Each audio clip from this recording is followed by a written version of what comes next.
Good morning students. In today's class, now we are going to discuss about banking transactions. आज जो हमारा topic है वो banking transactions का है कि हमने बैंक के थ्रू हमारे बिजनेस ट्रांजैक्शन को ऑपरेट करा है. For example, amount deposited into bank, amount withdraw from bank, check received and deposited into bank, amount paid by check, okay, interest received by bank on our deposited, interest paid on our bank overdraft, etc. etc. ठीक है. तो अब ये transaction में हमारे थोड़ा important रहेंगे business transaction को जनरलाइज करने के लिए भी, एज वेल एज जब हम आगे एक सब्सिडरी बुक्स पढ़ेंगे तो प्रिंसिपल बुक होती है, सपोर्टिंग बुक होती है cash book, single column cash book, 2 column cash book, double column cash book and 3 column cash book. तो ये बैंकिंग ट्रांजैक्शन आपके कैश बुक के अंदर बहुत इंपॉर्टेंट रोल रखते हैं. तो आज हम उसको जनरल एंट्री पे रिप्रेजेंट करेंगे. जब हम कैश बुक को क्लियर करेंगे तो हम उसको प्रैक्टिकली डेबिट साइड में शो करना है, क्रेडिट साइड में शो करना है, वो चीज है. तो आज की बैंकिंग ट्रांजैक्शन को हम एक थ्योरिकल फॉर्म में क्लियर कर रहे हैं. बैंकिंग ट्रांजैक्शंस, सबसे पहली चीज, जब आप कोई भी बिजनेस को ऑपरेट करते हैं थ्रू बैंक, तो आपका एक सर्टेन अकाउंट उस बैंक में होना चाहिए. जिस भी बैंक से आप अपने बैंकिंग ट्रांजैक्शन को ऑपरेट करना चाह रहे हैं, अपने बिजनेस ट्रांजैक्शन को ऑपरेट करना चाह रहे हैं थ्रू बैंक, इनिशियली कंडीशन क्या है कि हमारा एक पर्टिकुलर अकाउंट उस बैंक में होना चाहिए. Either it is a saving account और करंट अकाउंट. तो सबसे पहली कंडीशन, इनिशियली चीज, एक न्यूली अकाउंट ओपन करा है हमने बैंक में for a further banking, for a further business transaction के लिए. तो first condition, newly account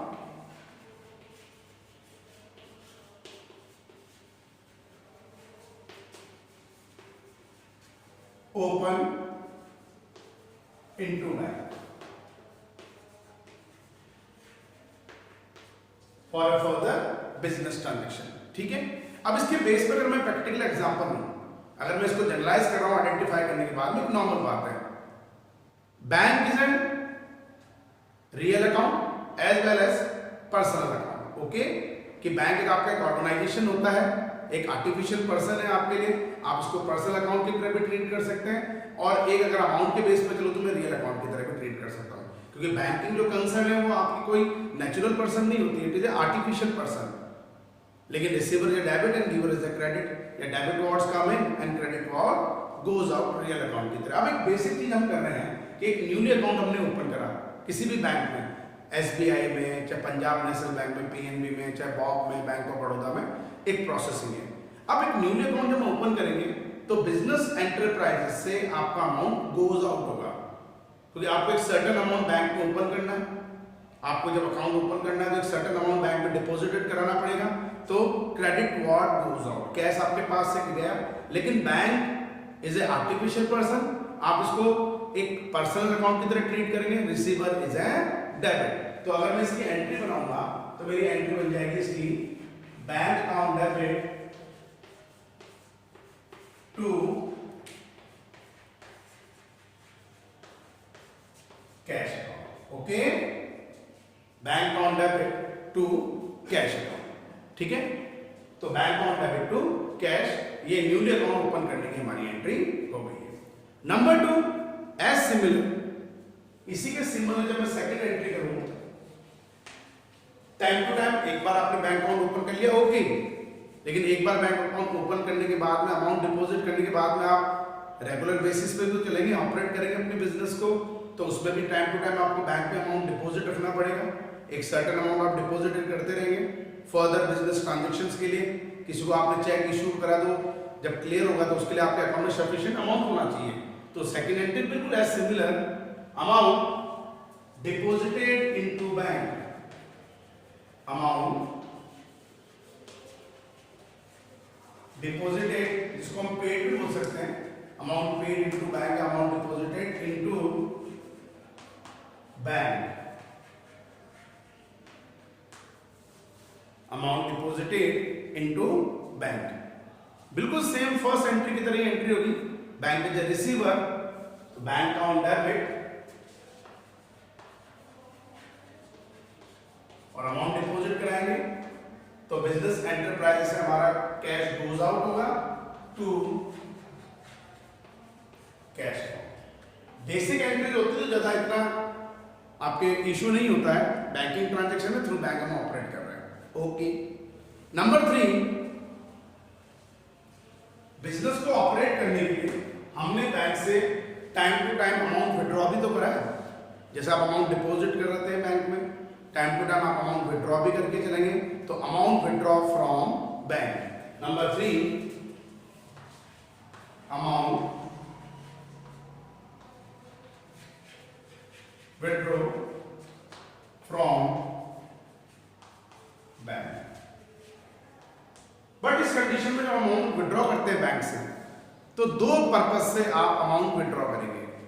for a officially purpose number 1, and number 2 for a domestic या पर्सनल यूज, कि आपने डोमेस्टिक पर्पस के लिए भी पैसा निकाला है as well as business purpose के लिए भी। लेकिन अमाउंट हमने कहां से विड्रॉ करा है? From bank. अब तो बैंक से विड्रॉ करने का मतलब आज कई सोर्सेज हमारे पास में, जैसे एटीएम की फैसिलिटीज होती है आपके पास में। ओके, डेबिट कार्ड है जनरली वो अपने पास में, आप उससे विड्रॉ कर सकते हैं। फोन पे है, गूगल पे है, ये सब अमाउंट विड्रॉ भी तो कर सकते हैं, हम किसी को ट्रांसफर भी कर सकते हैं पैसा नेट बैंकिंग के through. Okay, but amount withdraw from bank, but for a 2 uses. Number 1, amount withdraw from bank for office use. जो हम अमाउंट विड्रॉ कर रहे हैं फ्रॉम बैंक से, उसका पर्पस है हमारा ऑफिशियली यूज के लिए। अब जब ऑफिशियली यूज के लिए हम अमाउंट विड्रॉ करेंगे तो बिजनेस एंटरप्राइजेस में कैश आएगा। जैसे हमने अमाउंट डिपॉजिट कराया तो क्रेडिट कार्ड गोज आउट। तो ऐसे जब आप बैंक से अमाउंट विड्रॉ करेंगे तो बैंक इज अ गिवर।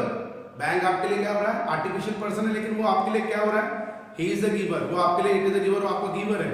लेकिन डेबिट कार्ड्स कम है आपके पास में, बिजनेस एंटरप्राइजेस में कैश आ रहा है। तो डेबिट कार्ड कम है, रियल अकाउंट की तरह, cash account debit to giver is a credit to bank account. Okay, तो cash account debit to bank account. But in case हम बैंक से अमाउंट विड्रॉ कर रहे हैं फॉर ए डोमेस्टिक यूज, आप पर्सनल यूज के लिए, हाउस होल्ड यूज के लिए या प्राइवेट यूज के लिए अगर अमाउंट विड्रॉ करेंगे तो ऐसी कंडीशन में हमें क्या एंट्री करनी है? लेकिन अमाउंट विड्रॉ हमने ऑफिस से नहीं करा, अमाउंट विड्रॉ फ्रॉम बैंक। ठीक है, for number 2, for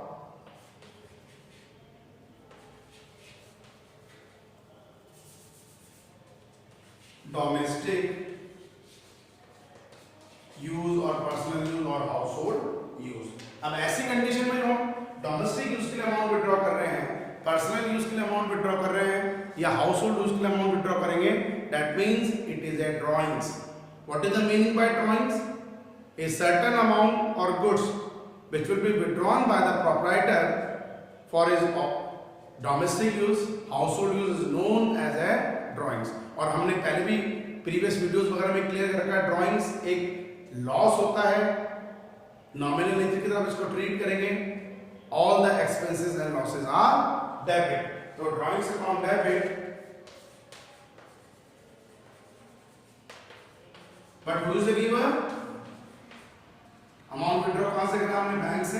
bank is a giver to bank. Okay, तो ये कुछ कंडीशंस होती हैं, अभी और कंडीशंस हैं, एक बार मैं इसको रिवाइज करवा देता हूं।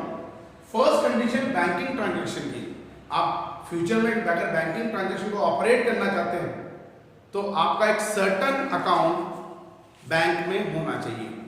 तो आपको इनिशियली स्टेज पे सबसे पहले अपना एक न्यूली बैंक अकाउंट ओपन करना पड़ेगा। तो first entry newly account open into bank, एक नया अकाउंट हमने बैंक में ओपन करा, वो बैंक कोई भी हो सकता है अपने पास में, वो कोई बड़ी प्रॉब्लम नहीं है। तो अकॉर्डिंग टू बिजनेस ट्रांजैक्शन जब आप इसको आइडेंटिफाई करके रिकॉर्डिंग करेंगे तो bank is artificial person. Okay, ये एक ऑर्गेनाइजेशन होती है जो पब्लिक वेलफेयर के लिए ओपन होती है। ठीक है, आप अपना पैसा डिपॉजिट कर रहे हैं सिक्योरिटी पर्पस के लिए भी, क्योंकि नॉर्मली हम एक चीज मानते हैं, आज बैंक में अकाउंट ओपन करने का हमारा मेन 2 रीजन होते हैं। सबसे बड़ा रीजन होता है सिक्योरिटी पर्पस, आप बैंक में अमाउंट डिपॉजिट करवा रहे हैं, अपना पैसा बैंक में डिपॉजिट कराते हैं तो आप सिक्योर हैं। घर में पैसा रखेंगे तो कोई भी एक्सीडेंट हो सकता है, लॉस बाय थेफ्ट हो सकता है, लॉस बाय फायर हो सकता है, जो भी है अपने पास में हम एक सबसे मेन होता है पर्पस सिक्योरिटी पर्पस से हम सिक्योर है, हमारा बैंक में अमाउंट डिपॉजिट है, ठीक है। और number 2, time to time bank आपको इस पे एक नॉर्मल रेट पे इंटरेस्ट भी पे करता रहेगा आपके डिपॉजिट पे, एक आपकी एक्स्ट्रा अर्निंग हो रहा है। तो हम एक कंडीशन डाल रहे हैं बैंकिंग ट्रांजेक्शन को, अब जब आप बिजनेस ट्रांजेक्शन को फ्यूचर में ऑपरेट करेंगे तो सबसे पहले इनिशियली एक अकाउंट ओपन होना चाहिए आपका बैंक में, जिसकी एंट्री हमने कर ली bank as a receiver, as a artificial person, bank on debit to, और बिजनेस एंटरप्राइजेस से पैसा हमारे पास है, हमारे बैंक में जरूर जा रहा है, लेकिन क्रेडिट कार्ड गोज और बिजनेस एंटरप्राइजेस से रियल अकाउंट की तरह कैश जा रहा है to cash account. Number 2, amount deposited और paid into bank. Business transaction को फ्यूचर में रेगुलरली ऑपरेट करने के लिए हमें अपने बैंकिंग में हमारे बैंक अकाउंट के अंदर सफिशिएंट अमाउंट तो रखना ही पड़ेगा। टाइम टू टाइम आपको अमाउंट डिपॉजिट भी करना है, तो amount deposited into bank, same first entry, bank as a receiver, bank on debit to cash account. But business transaction को रेगुलरली ऑपरेट जब आप कर रहे हैं तो टाइम टू टाइम आप पैसा विड्रॉ भी करते रहेंगे, लेकिन विड्रॉइंग के 2 फॉर्म हो गए हैं, फॉर ए ऑफिशियली यूज और नंबर 2 फॉर ए डोमेस्टिक और पर्सनल और हाउस होल्ड यूज। ओके, तो amount withdrawn from bank for officially use, आपने ऑफिशियली यूज में पैसा विड्रॉ करा तो आपके बिजनेस एंटरप्राइजेस में कैश आ रहा है, तो debit what's coming, cash account debit. But who is the giver? Bank आपका एक आर्टिफिशियल पर्सन है, वो गिवर हो गया आपके यहाँ पे to bank account. For domestic use के लिए number 2, domestic use, household use मतलब it is a drawings amount, drawings is a loss for the business, तो all the expenses losses are debit, nominal की तरह हम treat कर रहे हैं, तो drawings account debit to bank account, ठीक है। ये एक नॉर्मल हमारे पास ट्रांजैक्शंस होते हैं जो हमें इनिशियल स्टेज पे मेंटेन करने हैं। अब सबसे इंपॉर्टेंट चीज इसके बाद में जो हमें मेंटेन करनी है वो चलेगा हमारे पास में थ्रू चेक। आपको अमाउंट रिसीव कर रहे हैं, चेक को डिपॉजिट करा रहे हैं, बिल्स ऑफ एक्सचेंज को डिपॉजिट करा रहे हैं, बैंक ड्राफ्ट को डिपॉजिट करा रहे हैं, रिसीव हो रहा है, वो क्या कंडीशंस हो रही है, ठीक है। Number 4, if amount receive through check,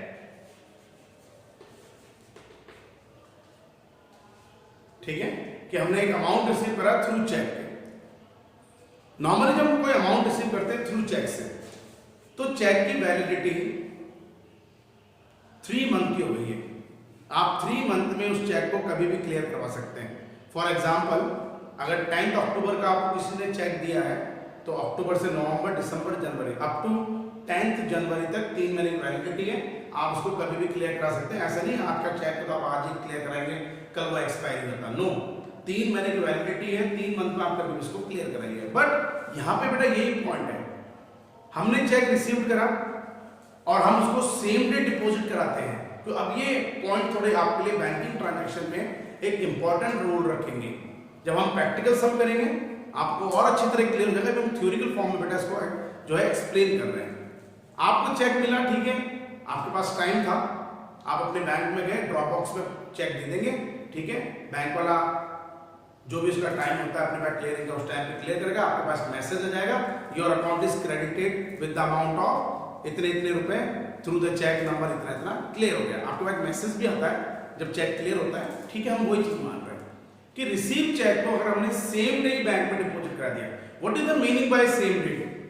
same date का मतलब होता है जिस दिन आपको चेक रिसीव हो रहा है, ड्यू डेट जो प्रिंटेड है आपके चेक में, आप उस दो, आप ये भी बात ध्यान रखना, चेक प्री मैच्योर कभी नहीं होता है। अगर आपको चेक 10 अक्टूबर का रिसीव हो रहा है तो 10 अक्टूबर से पहले ये मैच्योर नहीं हो सकता है, बैंक उसको क्लियर करेगा ही नहीं। 10 अक्टूबर या उसके बाद में पोस्ट डेटेड भी हो सकता है, अपन बाद में उसको क्लियर करवा सकते हैं, 11 को, 12 को, 15 को, आपके पास 3 महीने की वैलिडिटी है, अप टू 10 जनवरी तक आप उसको क्लियर करवा सकते हैं। बट हुआ क्या, हमने तो चेक आज डेट है मान लीजिए, आप सपोज कीजिए ड्यू डेट लिखी हुई 10 अक्टूबर और हमने उसको सेम डे मतलब कि 10 अक्टूबर को ही बैंक में डिपॉजिट करा दिया। तो आप इसकी एंट्री, आप इसको आइडेंटिफाई करके जब जनरलाइज करेंगे तो कैसे करेंगे, तो हम इसको कुछ पॉइंटों में एक्सप्लेन करेंगे। Point number A, if receive check deposited into bank on same day, हमने सेम डे इस चेक को बैंक में डिपॉजिट कराया। एक नॉर्मली बात है, जब आप इस चेक को सेम डे डिपॉजिट कराएंगे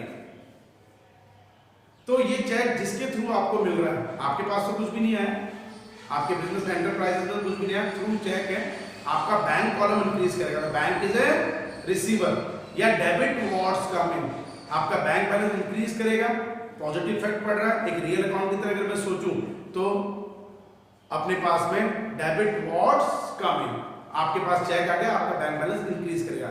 ये आर्टिफिशियल पर्सन के पॉइंट ऑफ व्यू से अगर मैं इसको लेके चलूं, receiver is a debit, bank ने वो चेक रिसीव करा है तो हम डेबिट करेंगे बैंक को, बैंक ऑन डेबिट। बट इसके अंदर जिससे भी आपको चेक मिल रहा है थ्रू सेल्स, चेक रिसीव होने कई रीजन होते हैं। आपने कुछ सोल्ड करा, आपके कस्टमर पार्टनर ने इमीडिएटली आपको चेक से पेमेंट कर दिया, तो it is a cash transaction. Banking transaction में नॉर्मल कैश ट्रांजैक्शन हो जाता है, तो हम उस कंडीशन में टू सेल्स, गुड्स सोल्ड करा, इमीडिएटली कैश चेक रिसीव हो गया, तो क्रेडिट पार्ट गोज आउट। ये सोर्सेज ऑफ इनकम भी हमारे लिए goods, all the income and gains are credit, या credit part goes out, real account में गुड्स जा रहा है। या इन केस हमने आपको गुड्स सोल्ड करा क्रेडिट बिहाफ पे, और उसके 10 दिन बाद में आपको चेक रिसीव हो रहा अपने कस्टमर से, तो आपने आज से 10 दिन पहले जो एंट्री करी होगी customer account debit to sales account, अब आपको चेक मिल रहा है तो बैंक अकाउंट डेबिट टू जो कस्टमर नेम है हमारा, जिसको हम डेटर्स भी बोलते हैं। डेटर्स मींस जिससे आपको अमाउंट रिसीव होना है, जिनको आप क्रेडिट सेल्स करते हैं, टू डेटर्स अकाउंट। अगर कोई इनकम के थ्रू आपको चेक मिल रहा है, फॉर एग्जांपल सैलरी के बिहाफ पे आपको चेक मिला, या कोई कमीशन आपको मिल रहा है चेक के बिहाफ पे, या आपने कोई पैसा इन्वेस्टमेंट कर रखा है, उसका जो इन्वेस्टमेंट अमाउंट का जो आपको इंटरेस्ट मिल रहा है, डिविडेंड वगैरह मिलेगा, वो आपका पार्ट ऑफ इनकम है, तो all the income and gains are credit to income. तो नॉर्मली कंडीशन क्या होगी, जब आप चेक को रिसीव करते हैं और रिसीव चेक को सेम डे अगर बैंक में डिपॉजिट करा देंगे, receive cheque should be deposited same day into bank. Same day means जो ड्यू डेट उसमें प्रिंटेड है अपने चेक में, उसमें आपको सेम डे आपको डिपॉजिट कराना पड़ रहा है, तो bank as a receiver.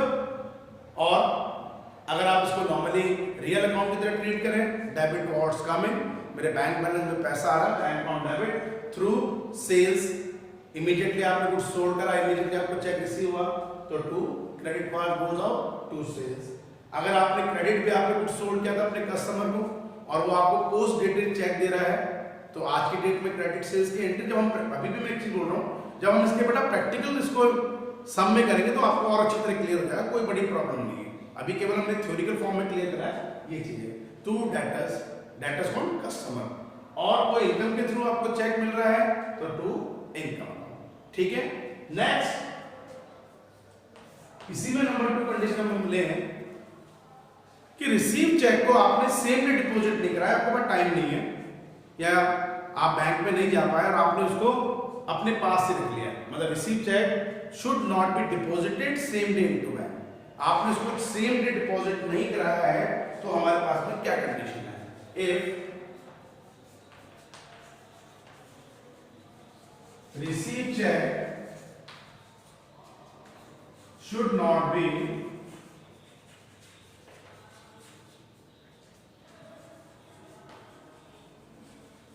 deposited same day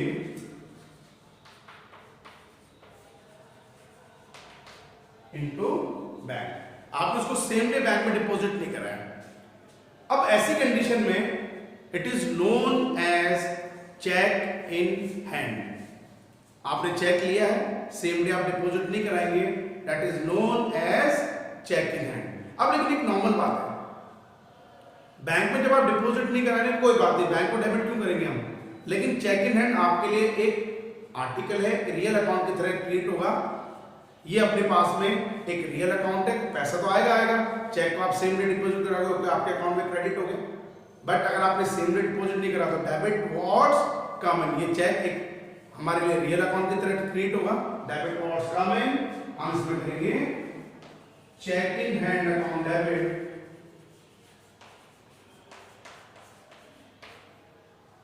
कोई सेल्स के थ्रू चेक करा तो क्रेडिट पार्ट गोज आउट, या all the income and gains are credit to sales account.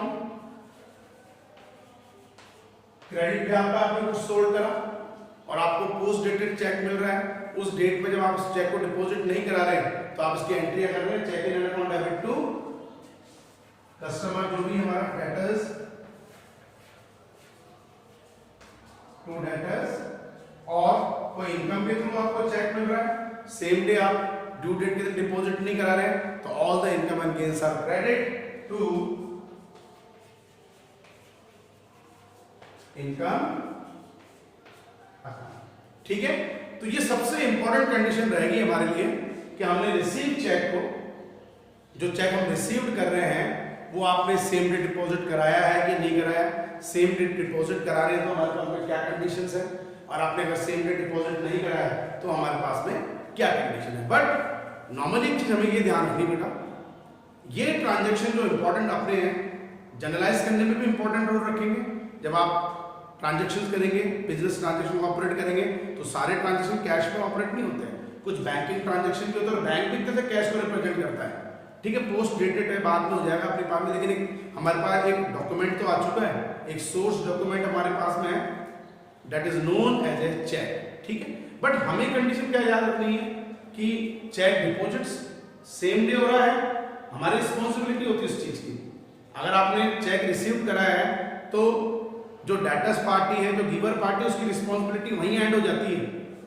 अब उस चेक का आप क्या करेंगे क्या नहीं करेंगे, आगे और भी कंडीशन है जो मैं आपको नेक्स्ट वीडियो में एक्सप्लेन करूंगा, क्योंकि आज की वीडियो में हम ये नॉर्मली 4 कंडीशंस है, ये टॉपिक बड़ा इंपॉर्टेंट होता है, इसलिए हम एक वीडियो में इसको कंप्लीट नहीं करेंगे, इसको हम 2 वीडियोस में कंप्लीट करेंगे, उसके बाद फिर प्रैक्टिकल समझ लेके चलेंगे, क्योंकि प्रैक्टिकल क्लियर आपको करना जरूरी है, लेकिन जनरलाइज करने के लिए भी ये टॉपिक बहुत इंपॉर्टेंट होगा। एज वेल एज मैंने अभी भी आपको बोला था कि जब हम एक सब्सिडरी बुक्स, जो प्रिंसिपल बुक होती है, कैश बुक जब मेंटेन करेंगे, 3 कॉलम कैश बुक, जिसमें कैश विद बैंक कॉलम आपको शो करना पड़ेगा, उसमें आपको एक क्लासिफिकेशन रखना पड़ेगा कि कौन से ट्रांजैक्शन को कैश कॉलम में रिकॉर्ड करना हमें और कौन से ट्रांजैक्शन को हमें बैंक कॉलम में, तो वो एक इंपॉर्टेंट चीज आपके लिए रहेगी। लेकिन अगर आपको ये बेसिक कंडीशन यही क्लियर होगी एंट्रीज करते टाइम पे बैंकिंग ट्रांजैक्शन की, तो वहां आपके इतने डाउट्स नहीं आएंगे, क्योंकि उसमें डेबिट और क्रेडिट है, टू लिखना है कि बाय लिखना है, एक वही कंडीशन चलती है। तो उस टाइम पे भी मैं रिपीट कराऊंगा आपको ये चीजें, बट आज की वीडियो में बेटा हम इतनी ही थ्योरीज करेंगे बैंकिंग ट्रांजैक्शन की। नेक्स्ट वीडियो में हम इसको कंटिन्यू करेंगे ताकि रिवाइज करके फिर हम उसको एक प्रैक्टिकल सम में अटैक करें। Okay, thank you and have a nice day.